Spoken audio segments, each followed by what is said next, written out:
Jokno. Isang una nabasa talang ni sa mga libro.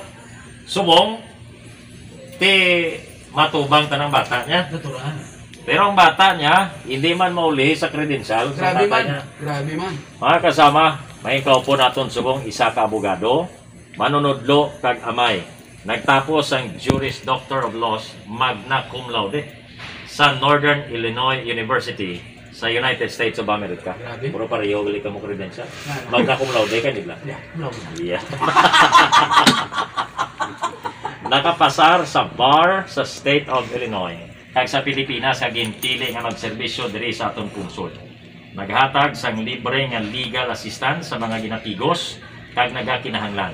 Siya ang chairman sang FLAG, Free Legal Assistance Group, ang pinakadako nga network sang human rights lawyers sa pungsod. Siya man ang founding dean sang De La Salle College of Law. Anak ni Jose Jokno, anay senador kag Secretary of Justice nga nakigbato para sa demokrasya sadtong martial law. Take note ha, martial law. Kag una nga chairman sang Committee on Human Rights, ang Commission on Human Rights na subong nga nagadepensa sang aton mga kinamatarong pantawong. Siya nagambal nga may ngipin ang batas. Ladies and gentlemen, live sa studio sang RMN Iloilo, Attorney Chel Jokno. Attorney, si Novi at si Regan, mayong aga sir, welcome sa Iloilo. Ayaw nga aga sa tanan na hello Novi, hello Regan. So, isa ni sa mga interviewist ang temprano pa yagabot. Mataas ang pagrespeto sa oras ng radyo. No? Temprano pa niya nagsaka sa aton. 30 minutes before his interview. So, very professional ang bisita ta subong. Wala ni siya set of questions. Hindi niya kahit ano itanong nyo, kaya ko namang sagutin niya. Okay? Attorney Chel, mayong aga sa liwat, sir. Sa muli, sir. Ano po yung pakay natin dito ngayon at naparito tayo sa Iloilo? Well, mayong aga sa tanan. Ako'y nandito dahil talagang gustong-gusto ko ang Iloilo. I've been here many times and it's such a wonderful place. Dapat itong syudad niya ay maging role model ng buong Pilipinas. Yes. Dahil napakaganda ng mga proyekto niya dito. Yes, mga proyekto, best practices sa health and wellness, pagkain, at saka yung hindi mamatay-matay na sinasabi na malalambing talaga yung mga tao dito. Ay, siyempre. Sige, Attorney Chel, kayo po ngayon ay tumatakbo bilang senador ng ating bansa. So far, kumusta naman ang inyong paglibot-libot ngayon sa buong Pilipinas, sa inyong mga advocacy, sakasakaling mabigyan kayo ng pagkakataon na maging senador ng ating bansa, Attorney Jokno? Ay, maganda po ang tanggap sa atin at ako'y nakalibot na sa Bulacan, Pampanga, Tarlac, Cavite, Laguna, Cebu. At syempre, kailangan po natin magpakilala kasi kailangan natin lagyan ng kagat ang hustisya. Yes. Dapat may ngipin ang batas at yun ang kulang na kulang sa ating lipunan. Yes. Ang talagang gusto ko mangyari dito po sa atin ay magkaroon tayo ng pananagutan para naman ay maayos ang buhay at mayangat natin ang buhay ng lahat. Pag sinabi natin, sir, na isa sa mga isinusulong ninyo sa kasakaling mabigyan kayo ng pagkakataon sa isang public office, dahil alam naman natin matagal mo ng advocacy ito in your private capacity. Okay? So, sa kasakaling mabigyan ng pagkakataon, pag sinabi natin, Attorney Chel, na dapat may ngipin, may kagat ang batas, ano bang gusto ninyo mangyari, sir, sa ating gobyerno? Kasi alam nyo, sa pag-iikot ko dito sa ating minamahal na inang bayan, talagang ang nakikita po natin ay parang double standard ang justice. Pag ikaw ay ordinaryong Pilipino, napakahirap makamit ang hustisya. Pero kung ikaw naman ay dikit sa mga may kapangyarihan, madali lang, ay ayaw na natin yan. 30 taon na po akong lumalaban para sa ating mga nangangailangan, sa mga nagiging biktima ng paglabag ng karapatang pantao sa loob ng korte. Pero napansin ko na hindi sapat yon. Kailangan na mismo yung sistema ng hustisya ang ayusin natin. Unang-una, yung sobrang bagal na paglilitis ng kaso. Isipin natin yung mga kaso halimbawa ng korupsyon. Nangyari pa yun noong panahon pa ni Marcos. Yes. Ay hanggang ngayon, nakabinbin pa rin sa mga korte natin. Yung mga kaso ng mga nagiging biktima ng paglabag ng karapatang pantao. Ang tagal-tagal bago sila natatapos. Yun po dapat ang maging prioridad ng ating pamahalaan. Yes. Isa pa ay, dito sa pandemya, napakaraming mga nangyaring injustisya.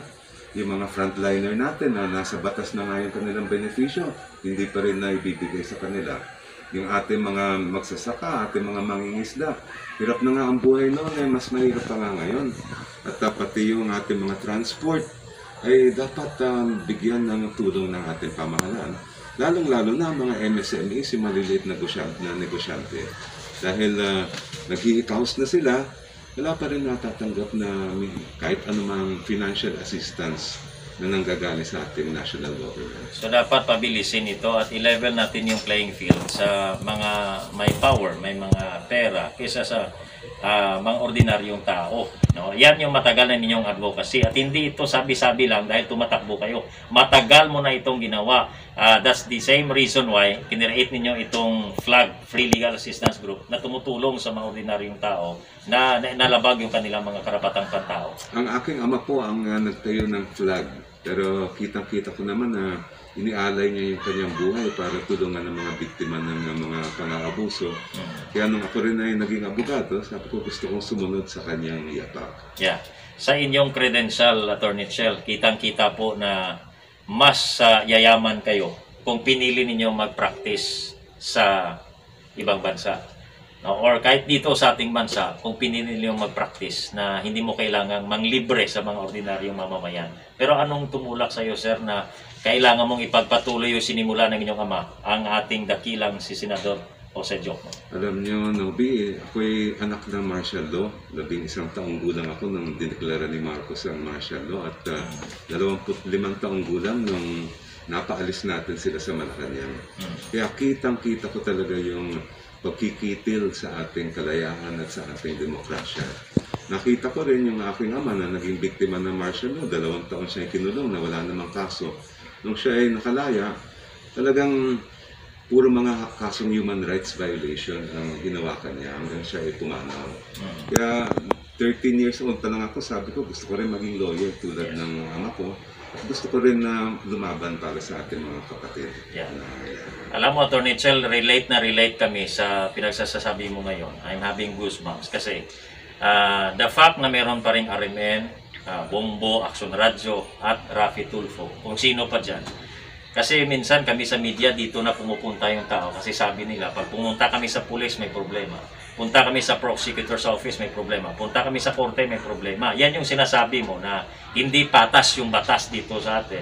No, sa mga mayayaman at mahihirap. Kaya yung minsan pinupuntahan ng tao dito ay sa media. So relate kami sa sinasabi mo. So just in case may luklok kayo sa Senado, sir, may assurance tayo na mayroong isang senador, Chel Diokno, na tututok sa mga kasong ito, na mapapasiguro na yung ating mga law enforcers, yung ating mga korte, yung ating mga prosecutor offices, ay magpa-function sila based on their mandate at hindi lang para sa mga mayayaman at may power, Atty. Diokno. Yun na nga yung nakakalungkot at nakakabahala at nakakagalit na yung mismo mga dapat magpatupad ng ating batas, sila pa yung hindi natin mahanap pag kailangan natin ng hustisya. Yes. Kailangan maituwid natin yan. At ako talagang determinado ako na gawin po natin yan. Yeah. Minsan po yung mga nakikinig sa atin sa ngayon, normally may mga tao minsan na wala silang informed choice, Atty. Chel. Minsan kung ano lang yung sinabi sa kanila ng mga taong na-criticize ninyo because of their human rights violations, ay kayo pang minamasama imbis na yung mga violators. Hindi nila alam na itong ginagawa mo ay para ito sa mga ordinaryong mamamayan. Dahil darating ang araw, sa ngayon okay pa, hindi ka pa biktima ng human rights violation. But time will come, kung mismo yung pulis mo, yung opisyal ng gobyerno mo ay siyang mag-o-oppress sa'yo, diyan mo malalaman yung value ng sinasabi at ipinagpakilaban sa ngayon ni Atty. Diokno na mahalaga na irespetuhin natin yung human rights, Atty. Diokno. Simple lang naman po yung karapatang pantao. Buhay at dignidad ang pinag-uusapan natin dyan. Yes. At sino ba naman sa atin ang may gusto sa pag-yuyurak sa ating buhay at sa ating dignidad? Yes, sir. Finally, speaking of, I do not know if we are qualified to be victims of human rights. Kami ni Regan, kami po ay kinasuhan ng cyber libel. But I think personally, I believe, Atty. Chel, merong problema sa batas. Dahil yung cyber law natin, kung saan yung office ng isang congressman pwede doon yung kaso. Kahit dito yung broadcast sa Iloilo. Kung wala kang pangbayad sa airfare mo, kung wala kang suporta, halimbawa na network mo, by force of circumstances, merong nangyari sa'yo na napaalis ka sa company mo, paano mo isusustain yung kaso mo if you have to go to Manila? Sabi namin, bakit ganon yung policy sa batas? Pwede naman gawin na sila may power na, bakit yung comfort zone nila, doon pa pwede i-file? I-file na lang kung saan talaga na-commit yung crime. So baka pwede ninyo matutukan yan for possible amendments in case maging senador kayo, sir. Maganda pong tignan yan kasi yung ating batas, yung cyber libel na yan ay kagat ng libel na nasa revised penal code natin. Yes. Na yung libel na mga krimen na yan, 1930s pa yan na ipasa. Yes. Kaya nung panahon na yon, hindi pa siguro nila nakikita yung perwisyo na nangyayari sa ating mga mamamaher pagdating sa venue kung saan pinafile ang mga kaso. Alright. Sir, gaano kalaga ng Senado natin ay may isang abogado? Ano ba yung advantage ng isang abogado kung sakasakaling maging senador ng ating bansa? Siyempre po, sa Senado, ang pinag-uusapan dyan ay kung ano ba dapat yung makatao at makatarungan batas. At mahirap kung wala naman na kaalaman yung mga senador tungkol sa ano ba dapat ang ilalagay natin sa mga batas natin. Yung Senado, traditionally ay naging independent body yan.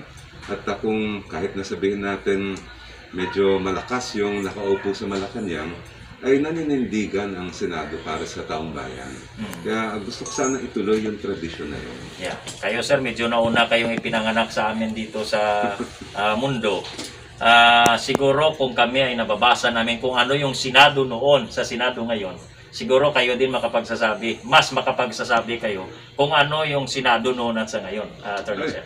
Maliban sa ilan, tulad nila Senator Frank Drilon, Sen. Luisa, talagang walang sinabi yung Senado natin ngayon kung kumparahin natin dun sa dati. At ako nga, ang gusto kong mangyari ay sana dumami pa yung mga tulad ni Sen. Frank.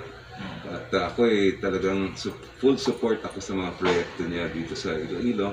At dapat may replicate natin yan sa iba't ibang mga syudad. Kasi kitang-kita ko, role model kayo eh. Yes, sir. Yes, sir. Tama yan. Mga best practices namin dito. At saka, ang Iloilo, napakalaki yung premium na ginagawa about education. Outside the Metro Manila, not even Cebu can compare to Iloilo in terms of high standard universities and colleges. Magagaling yung mga eskwelahan namin dito. Nakita ko yung credential mo, Attorney Chel. Malaki din yung premium na ginawa mo sa sarili mo about education.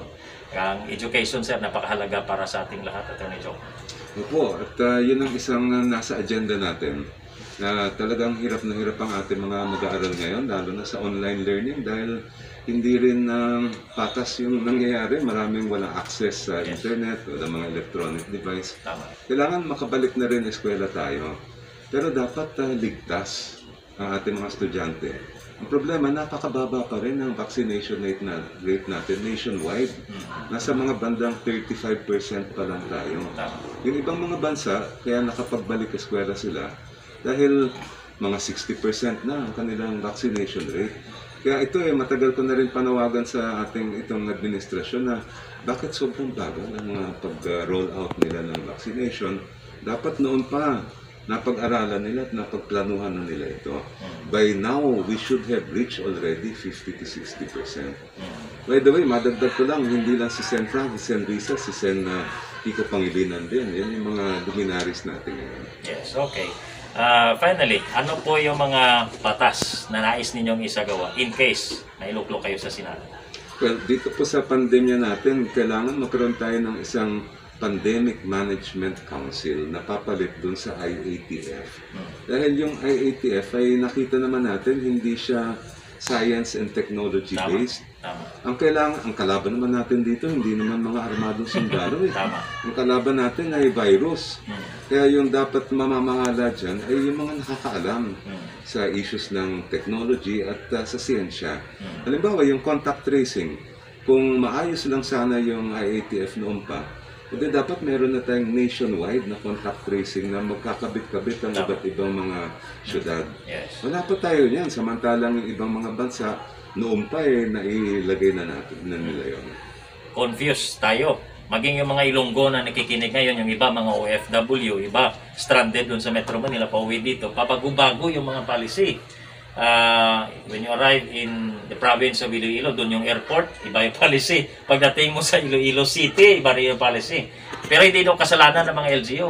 Kasalanan ito ng national government. Maging yung IATF, kulang na kulang yung kanilang anticipation kung paano i-connect itong mga policy na ito sa buong bansa dahil archipelagic yung nature ng ating bansa, Atty. Chair. Ang IATF kasi ay political creation yan. Yan ay gawa ng isang executive order. Yes. Kailangan natin ng isang batas para talagang nakalagay doon lahat ng mga pwede at hindi pwede nilang gawin. Halimbawa, yung polisiya sa mga yung mga lumalabag ng quarantine violation. Ang sabi mismo ng dating PNP chief natin, umabot na sa kalahating milyong Pilipino ang nakulong dahil nalabag nila yung curfew o iba't ibang mga quarantine rules. Sa tingin ko, hindi makatarungan yan eh. Dapat ang parusa natin dyan, kailangan talaga may parusa yan. Pero dapat ay community service. Meron kaming na-monitor halimbawa na isang kaso, tatay siya, malis siya ng bahay ng gabi dahil gutom na gutom yung kanyang mga anak. Hindi niya namalayan, ay curfew na pala. Nahuli siya. 37 days siya nakulong bago siya nakabalik sa kanyang pamilya. Eh hindi na yung makatao, hindi na yung makatarungan. Sobra na yan. Dapat community service lang ang penalty dyan. Yeah, meron nga sa amin dito, sa bayan ng Tigbawan, Iloilo, southern Iloilo. OFW, umuwi dito dahil namatay yung asawa niya. Yung mister niya. May vaccination card naman, napag-quarantine na rin. Pero negative din sa RT-PCR test. Hindi pinayagan na lumabas para ilibing yung asawa niya. Negative na nga sa RT-PCR, ano pa ba? No? Pero lahat na ito ay produkto ito, Atty. Chair, ng walang klarong policy talaga. No? Dahil political creation itong IATF. Kita-kita naman natin the scandal right now in the Senate about the Pharmaly. No? Dahil sa IATF na ito, naging fundraising drive ito ng ilang mga corrupt individual sa gobyerno sa ngayon. Marami dapat tayong investigahan pagdating sa paggamit ng pera ng bayan. Yung Pharmaly investigation, nakita na natin dun. Ito, nakakalungkot na pati yung pandemya mismo ay parang ginamit pa para bumili ng mga overpriced na supply at may mga tanong pa kung kanino pang bulsa o saan bulsa napunta yung pera ng bayan. Alright. Finally, Atty. Chel, si Rajuman Orega nag-text sa akin kasi hindi naman sa makapagtanong ngayon. Minigay namin yung microphone sa'yo. Sabi niya, sir, pahingi daw ng brain cells mo. Okay. So sa mga kandidato, Senador Subong, isa ini sa Mambal mo, Guro, pinaka-qualified. Pinaka-maalam, Guro. Actually, sa bahay namin, sir, ikaw yung number 1 sa listahan, to be honest about it. Hindi kami mag-hesitate na sabihin yan on air. Yeah. Okay, yung number 2 at number 3, tatlo na naman Senador ko as of now. Okay, finally, sir, ang message po ninyo sa ating mga kababayan dito sa Iloilo. Well, bago ang lahat, ako ay nagpapasalamat kay Mayor Jerry Treñas sa kanyang pag-endorse po sa atin. Siyempre kay Gov. Toto Defensor din. At isa sa mga lodi ko, si Sen. Frank Drilon. Alam po ninyo, simple lang naman ang hangarin natin mga Pilipino.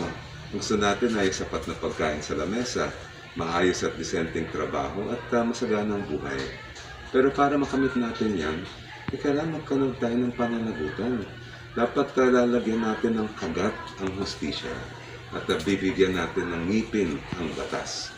Si Atty. Chel Jokno po, abogadong matagal na ng mga dehado, ay handang-handa magsilbi bilang ngipin ng batas. Alright. Mga kasama na batian ninyo, Gadlagan Senador Subong sa Republika ng Pilipinas si Atty. Chel Jokno, isa kay human rights lawyer.